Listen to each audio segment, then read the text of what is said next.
This is the vendor onboarding process. It has 4 distinct stages. Stage 1 is the use case review. The product team evaluates whether the vendor is actually the right solution for the business need. Stage 2 is a legal review. The legal team assesses whether the vendor meets applicable laws and regulations such as GDPR, PIPEDA, and CPPA. To do this, they need the vendor's legal contracts, privacy policies, and data processing agreements. Stage 3 is a security review.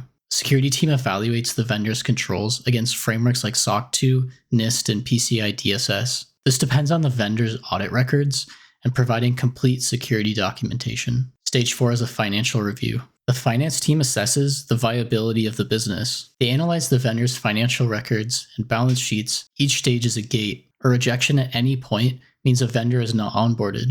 This creates 2 compounding problems. First, if a review is missing information, the stage has to be repeated. Weeks can pass on a single loop. Second, a rejection late in the process, say at the security or financial review, means every team that worked the earlier stages spent their time in a vendor that will never be onboarded. Legal and product have already invested hours or weeks by the time security raises a blocking issue.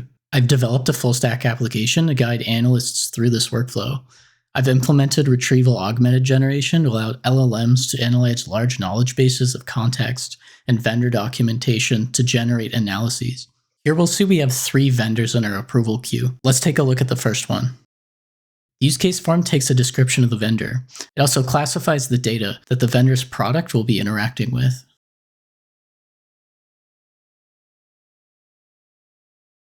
We can confirm an NDA has been executed. Let's take a look at our first review, our legal review. Click Generate Analysis to see the AI agent perform the risk evaluation. We can see our risk scoring, recommended next steps, and a list of findings. We'll approve the vendor, but we'll state some conditions for approval. Some clauses need to be added to the contract between us and the vendor.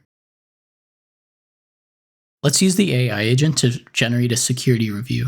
Here, the analyst doesn't completely agree with the analysis. We're going to manually change some of the findings and risk scorings to more align with my own analysis.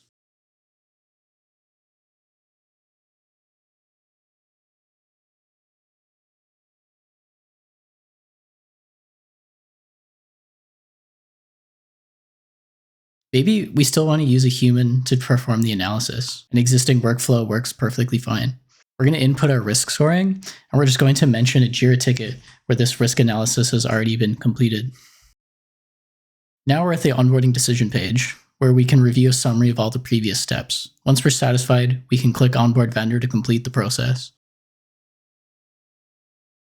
Lastly, let's switch our focus to Dataflow Inc. Let's navigate to a security review and generate an analysis.